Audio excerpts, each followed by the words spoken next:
ഇന്ന് ചെയ്യാൻ പോകുന്ന ഡിഷ് എന്നാന്ന് വെച്ചാൽ പാവ് ഭാജിയാണ് ചെയ്യാൻ പോകുന്നത്. ആദ്യം വേണ്ടിയത് ബട്ടർ, പിന്നെ വേണ്ടിയ കുറച്ച് സവാള, വെളുത്തുള്ളിയുടെ പേസ്റ്റ് ആണിത്, കുറച്ച് ക്യാപ്സിക്കം, ടൊമാറ്റോ, നാരങ്ങയുടെ നീര്. ഇതാണ് ഞാൻ പറഞ്ഞ പാവ് ഭാജി മസാല. വാങ്ങിക്കാൻ കിട്ടും നമുക്ക്. ഇതിനകത്തുണ്ടല്ലോ കുറേ ജീരകം, അങ്ങനെ കുറേ കാര്യങ്ങൾ ചേർന്നതാ. ഇത് മേടിക്കാൻ പറയുന്നത് എന്നാന്ന് വെച്ചാൽ നമ്മൾ എപ്പോഴും ഇത് ഉണ്ടാക്കുവരല്ലോ. അപ്പോൾ നമ്മൾ പൊടി ഉണ്ടാക്കി വെച്ചാലും അത് ഒത്തിരി അങ്ങോട്ട് നമുക്ക് ഉപകാരപ്പെടുകയില്ല. അതിലും ഭേദം നമ്മളൊരു പാക്കറ്റ് അങ്ങ് മേടിക്കുന്നതാണെന്നല്ലേ. പിന്നെ വേണ്ടത് കശ്മീരി മുളക് പൊടിയാണേ, കുറച്ച് ഉപ്പ്, കോളിഫ്ലവർ പുഴുങ്ങിയതാന്നു, ഇത് ഉപ്പിട്ട് വേവിച്ചേക്കുക, ഗ്രീൻ പീസ്,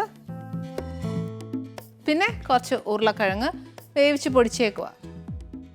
ഇതേപോലെ പാവ് ഭാജിയുടെ ബണ്ണ് നമുക്ക് മേടിക്കാൻ കിട്ടും. അത് മേടിച്ചേച്ചാൽ മതിയേ. അതല്ല ബണ്ണ് വീട്ടിലുണ്ടാക്കാൻ അറിയാവുന്നവർക്ക് അന്നേൽ അങ്ങനെ ചെയ്യാം. നമുക്കിവിടെ ഒരു പ്രാവശ്യം ബണ്ണുണ്ടാക്കണം കേട്ടോ. ഇച്ചിരി പ്രയാസമാണ്, എന്നാലും വേണ്ടിയല്ല. ഈ പറഞ്ഞ പോലെ എപ്പോഴും നമ്മൾ കടയിൽ നിന്ന് മേടിക്കേണ്ടല്ലോ. നമുക്ക് വീട്ടിലുണ്ടാക്കി നമ്മൾ അമ്മമാർ പറയല്ലേ, മക്കൾ കഴിച്ചു ഇത് ഞാൻ ഉണ്ടാക്കിയതാന്ന് പറയുമ്പോൾ സന്തോഷമാണ്. അത് നമുക്ക് ഒരു പ്രാവശ്യം ഉണ്ടാക്കാം. പിന്നെ വേണ്ടത് കുറച്ച് മല്ലിയില. മല്ലിയിലയൊക്കെ ഇച്ചിരി കൂടുതൽ അങ്ങ് എടുത്തോ. കാര്യം ഇതൊരു എന്നാ പറയുക, ഒരു നോർത്ത് ഇന്ത്യൻ അല്ല, അവർക്ക് ഏറ്റവും കൂടുതൽ മല്ലിയിലയൊക്കെ ഏറ്റവും കൂടുതൽ ഉപയോഗിക്കുന്നത്. പിന്നെ ഇതിനകത്ത് എന്നൊക്കെ ചേർക്കുമെന്ന് ചോദിച്ചാൽ ക്യാരറ്റ് ചേർക്കാൻ നോക്കും, പിന്നെ അന്നേൽ ബീട്രൂട്ട് ചേർക്കാൻ നോക്കും. ഈ ബീട്രൂട്ടൊക്കെ ചേർക്കുവാന്നേലേ അതിനാ നിറമൊക്കെ കിട്ടും. ചിലർക്ക് ഇഷ്ടമല്ലാത്തവരുണ്ട് ബീട്രൂട്ട്, ചിലർക്ക് ഇഷ്ടമുള്ളവരുണ്ട്.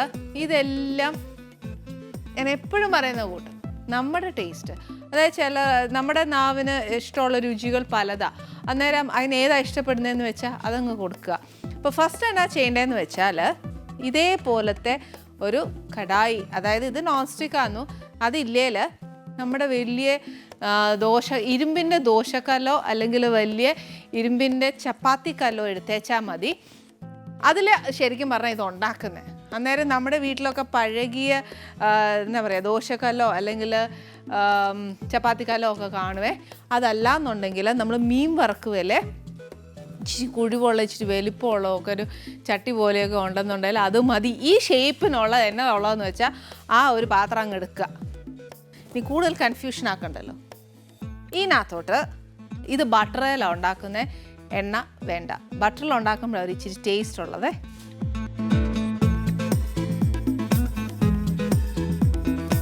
ഇത്രയും സാധനം വഴറ്റാനുള്ളതാ. 2 ക്യൂബേ ഞാൻ ഇട്ടിട്ടുള്ളൂ. പക്ഷെ നിങ്ങൾ അവിടെ നിന്ന് നോക്കുമ്പോണ്ടല്ലോ ഞാൻ ഒത്തിരി ഇട്ടതായിട്ട് തോന്നും. പക്ഷെ അങ്ങനെ തോന്നരുത്. ഇത്രയും സാധനം വഴറ്റി എടുക്കണം എന്നുണ്ടെങ്കിൽ ഇച്ചിരി ബട്ടറൊക്കെ വേണേ. അന്നേരം ഒരുപാട് വഴക്ക് പറയരുത്. നമ്മൾ ഉണ്ടാക്കുന്ന സാധനം നല്ല രുചിയായിട്ട് ഉണ്ടാക്കണ്ടേ. അല്ലെ പിന്നെ പറയും, ഓ ഇത്രയൊക്കെ ചെയ്തേച്ച് ഒരു വായിക്കോ ഒരു വെക്കാൻ കൊള്ളുകയെന്ന് പറഞ്ഞാൽ ഒരു രുചിയില്ല, തന്നെ ഇങ്ങനെയാണ് ഉണ്ടാക്കുന്നതെന്നൊക്കെ ചോദിച്ച് വഴക്ക് പറയും. ബട്ടർ അങ്ങോട്ട് ഉരുകി കഴിഞ്ഞാൽ ഉള്ളി ഇതിനകത്തോട്ട് ഇടണം. ഉള്ളിയുടെ കൂട്ടത്തിൽ തന്നെ കുറച്ച് വെളുത്തുള്ളി, ഒരു 3/4 ടീസ്പൂണോളം ഇട്ടു. ഇത്രയും വെജിറ്റബിളൊക്കെ ചേരാനുള്ളതല്ലേ.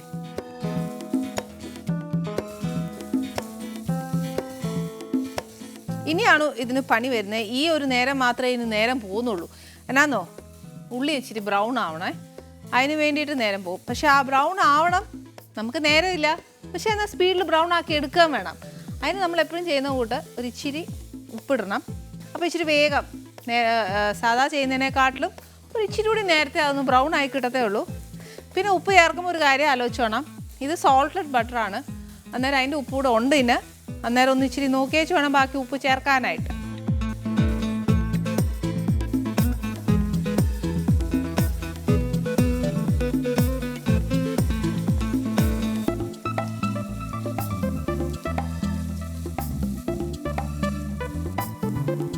ഉള്ളി കുറച്ച് ബ്രൗൺ ആയിട്ടുണ്ട്. ഇനി എന്നാ ചെയ്യേണ്ടതെന്ന് വെച്ചാൽ ഇതിനകത്തോട്ട് ക്യാപ്സിക്കം ചേർക്കുക. എല്ലാം ഒരു ഇച്ചിരി ഒന്ന് വഴറ്റി പോണേ. ഇതിന് കൂടെ തന്നെ ടൊമാറ്റോ.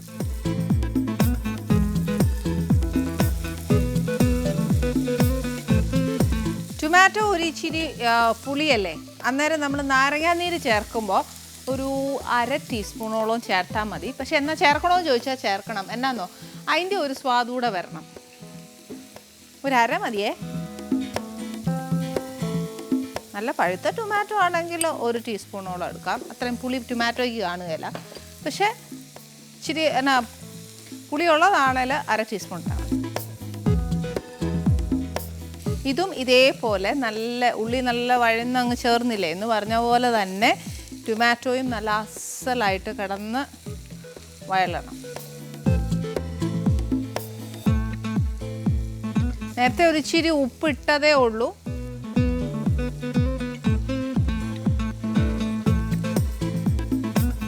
ഇത്രയും വെജിറ്റബിൾസ് നമ്മൾ വഴറ്റുന്ന സമയത്ത് മറ്റേ ഉള്ളി നല്ലോണം മൊരിഞ്ഞു. അതിൻ്റെ കഴിഞ്ഞിട്ട് നമ്മൾ ക്യാപ്സിക്കം ചേർത്തു. അത് കഴിഞ്ഞ് നമ്മൾ ടൊമാറ്റോ ചേർത്തു. ഇച്ചിരി നാരങ്ങാ നീരും കൂടെ ചേർത്തു. ഇനി ഈ വെജിറ്റബിൾസിനകത്തോട്ട് പിടിക്കാനായിട്ട് ആ മസാല ചേർക്കണം. ഏതാ പാവ് ഭാജി മസാല കുറച്ച് ചേർക്കണം. ഇത് ബേസിക്കലി ഒരു ഇച്ചിരി സ്പൈസി ആണ്. എന്നാൽ നമ്മുടെ എരിവ് കണക്കാക്കി വേണം ഇത് ചേർക്കാനായിട്ട്. ഇപ്പം ഞാൻ ചേർക്കുന്നത് നമ്മളിപ്പോൾ ചേർത്തേക്കുന്ന ഇത്രയും വെജിറ്റബിൾസിന് വേണ്ടി മാത്രമാണേ. ഒരു 2 ടീസ്പൂൺ ഇട്ടേച്ചാൽ മതി. നിറച്ചല്ല, കുറച്ചായിട്ട് ഇട്ടാൽ മതി. അതിൻ്റെ കൂടെ ഒരു കാശ്മീരി മുളക് പൊടി 1 ടീസ്പൂൺ.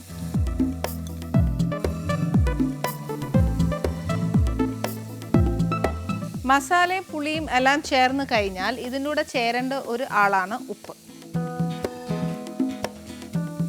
അത് ഉപ്പും മസാലയും ഒക്കെ ഉണ്ടല്ലോ, നമ്മൾ ചേർക്കുന്ന പച്ചക്കറിക്ക് ആവശ്യമുള്ള രീതിയിലേക്ക് നമ്മൾ ചേർത്താൽ മതി. അല്ലാതെ ആദ്യമേ ഒരുപാട് അങ്ങ് ചേർക്കണ്ട. ഇനിയിപ്പോൾ ഇതിനുള്ള മസാല മാത്രമേ ഞാൻ ചേർത്തിട്ടുള്ളൂ. ഇനി നെക്സ്റ്റ് നമ്മൾ ആ കോളിഫ്ലവർ, പീസ് ഇതെല്ലാം ഇടുമ്പോൾ ഞാൻ ഇച്ചിരി കൂടി പാവ് ഭാജി ഇടും.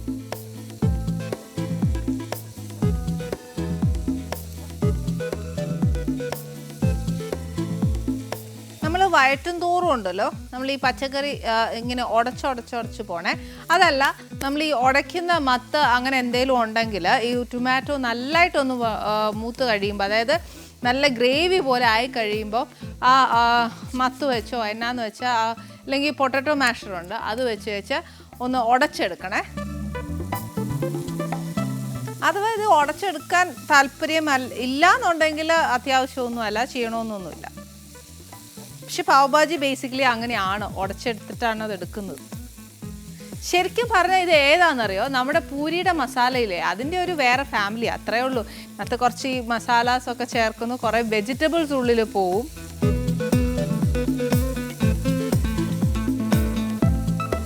ഇത് കുറച്ച് ആയിക്കഴിഞ്ഞേ ഇതാ ടൊമാറ്റോ ഒക്കെ നല്ലോണം ഉടഞ്ഞിട്ടുണ്ട്. ഇനി എന്നാന്നോ ഇതിനെ ഒരു ഇച്ചിരി സൈഡിലോട്ട് വെച്ച്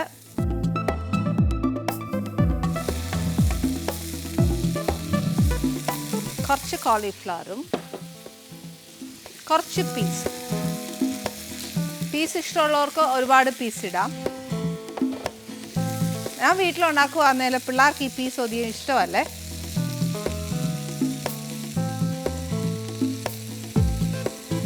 ഇതങ്ങോട്ട് നല്ലതായിട്ട് ഇളകി കഴിഞ്ഞ് കഴിയുമ്പോഴത്തേക്ക് നമ്മുടെ ഈ പുഴുങ്ങി വെച്ചേക്കുന്ന ഉരുളക്കിഴങ്ങ്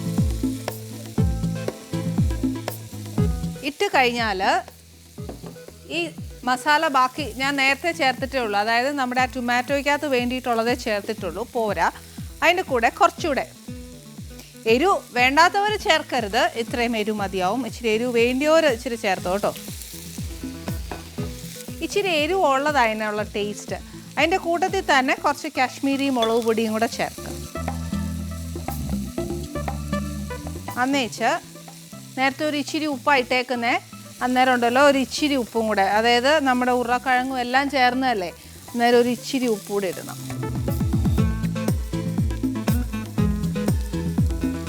നേരത്തെ നമ്മൾ ഈ വെജിറ്റബിൾസ് എല്ലാം ചുമ്മാ പുഴുങ്ങി വെച്ചേക്കുമായിരുന്നു, വെന്തതാ. എന്നാലും ഉണ്ടല്ലോ പാവ് ഭാജിക്ക് ഞാൻ നേരത്തെ പറഞ്ഞ പോലെ വെജിറ്റബിൾസ് എല്ലാം നല്ലതായിട്ടൊന്ന് ഉടയണം. മാത്രമല്ല നമ്മൾ ഈ ചേർത്തേക്കുന്ന മസാല കംപ്ലീറ്റ് ആ വെജിറ്റബിളെ പിടിക്കണം. അതുകൊണ്ട് എന്നാ ചെയ്യണം, ഒരു ഇച്ചിരി വെള്ളം ഒഴിച്ച് കൊടുത്തേച്ച് അതിനെ ഒന്ന് നല്ലതായിട്ട് വേവിക്കണം ഒന്നുകൂടെ. അതായത് ഉടഞ്ഞ് അതിനകത്ത് അങ്ങ് ചേരണം.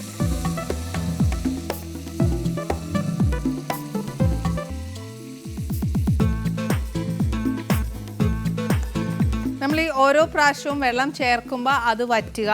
പിന്നെ രണ്ടാമത് അത് ഒന്നുകൂടെ വെള്ളം ഒഴിക്കണം. ചുരുക്കം പറഞ്ഞാൽ നമ്മൾ ഈ ഒഴിച്ച് വെള്ളം അടച്ചിടുകയാണെങ്കിൽ ഓക്കെ, കുഴപ്പമില്ല.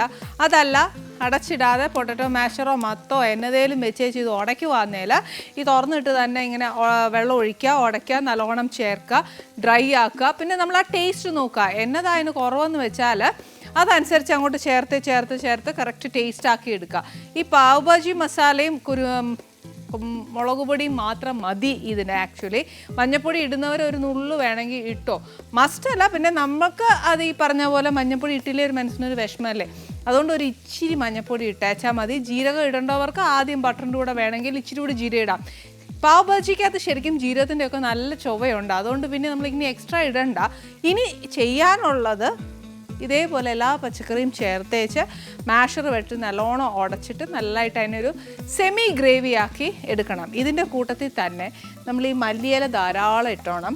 അതിൻ്റെയൊക്കെ ഫ്ലേവർ, നോർത്തിനുള്ള ഫ്ലേവർ ഇസ് എൻറ്റയർലി ഡിഫറെൻറ്റ്. നമ്മളായിട്ട് ഒരിക്കലും കമ്പയർ ചെയ്യാൻ പറ്റുകയില്ല. അതുകൊണ്ട് ആ മല്ലിയില ഒരു പ്രാവശ്യം ഇട്ടേച്ചാൽ മതി, എപ്പോഴും ചേർക്കേണ്ട. കാര്യം മല്ലിയില ഒരുപാട് ഇട്ടാൽ ആ മണം, ആ ഒരു രുചി മാത്രം മുന്നേ നിൽക്കുവേ. ഇപ്പോൾ ഞാൻ ഫസ്റ്റ് ഒഴിച്ച ആ വെള്ളം കംപ്ലീറ്റ് ആയിട്ട് അങ്ങ് വറ്റി. ഇനി രണ്ടാമത് ഞാൻ ഒഴിക്കാൻ പോകും. മിനിമം ഒരു 3 പ്രാവശ്യമെങ്കിലും ഇങ്ങനെ ഒഴിച്ച് ആ പച്ചക്കറി മുഴുവൻ ഉടച്ച് ഇതിനകത്തോട്ട് ചേർക്കണം. അപ്പോൾ ആലോചിച്ച് നോക്കിയേ എത്ര നേരം വേണം. അതുമാത്രമേ ഉള്ളൂ ഇതിൻ്റെ നേരം എന്ന് പറയുന്നത്. പിന്നെ നമ്മുടെ ബണ്ണിങ്ങനെ രണ്ടായിട്ട് കീറിയേച്ച് ഇച്ചിരി ബട്ടർ തേച്ച് അതിനൊന്ന് മുരിച്ചെടുത്തേച്ച് വേണം ഇതുമായിട്ട് സെർവ് ചെയ്യാൻ. ഇനി സെർവ് ചെയ്യുന്നത് മാത്രമേ നമുക്ക് പറയാൻ പറ്റത്തുള്ളൂ. സെർവ് ചെയ്യുന്നത് എങ്ങനെയാണെന്നുള്ളത്. നമ്മുടെ പാവ് ഭാജിയുടെ മസാല റെഡിയാണ്. നമ്മുടെ പാവ് ഭാജി ഇവിടെ റെഡിയാണ്. നോക്കൂ, ഇങ്ങനെ ചെയ്യുക. പ്രസൻറ്റേഷനും ഇങ്ങനെയാണ്. ഇനി ഉള്ളി ഇത് വട്ടത്തിൽ അരിഞ്ഞതേ ഉള്ളൂ, അതല്ല കുഞ്ഞായിട്ട് അരിയണം എന്നുണ്ടെങ്കിൽ അങ്ങനെ അരിയാം. ഇതൊക്കെ നമ്മുടെ ഇഷ്ടം കേട്ടോ.